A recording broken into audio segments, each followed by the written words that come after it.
his pretense, that of bringing civilization to a backwards country. So right away they're justifying the invasion of Mussolini. He had a reason to do it. He was going to bring civilization to a backwards country. Now if they just put in there, he was bringing what he thought was going to be civilization to what he thought was this backwards. No, they're declaring it a backwards country.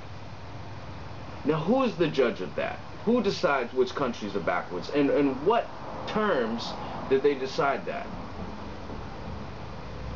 But Britain and France gave Mussolini to understand that he could expect a free hand in Ethiopia. This is an interesting statement because it's saying that Britain and France were behind the invasion of Ethiopia. And in Winston Churchill's words, it says right here, could we not have called Musso's bluff and at least postponed this war? The answer, I'm sure, is yes. We built Musso into a great power. So Churchill was declaring that he was behind Musso. He was the one that was pushing the buttons. He was the one that was pulling the strings. This is what it says. It's in his own words. Churchill, long a friend, then it wants to talk about how Churchill was a friend to Rastafari, had flown him incognito as Mr. Strong to Africa.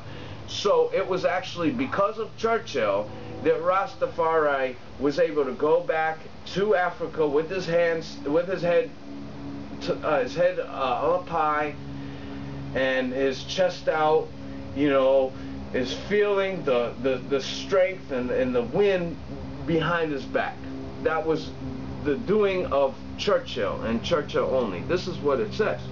Landing in Alexandria, he spent the night in the men's room in the Italian yacht club. So they began to make a small gesture of disrespect and humor towards the emperor, as if he slept in a bathroom.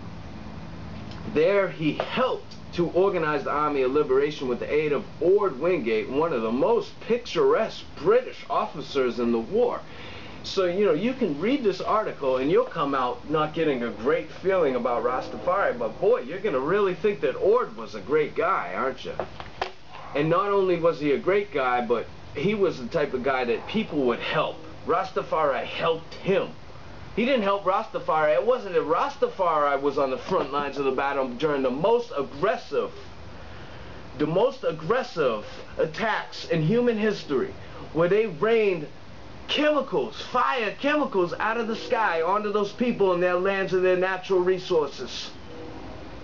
They rained chemicals, fire chemicals onto those inhabitants of that land. And Rastafari came out in the front battle, on the front lines, and fought and pushed the aggressor back. Because who was the Goliath? Who had all the technological advances? But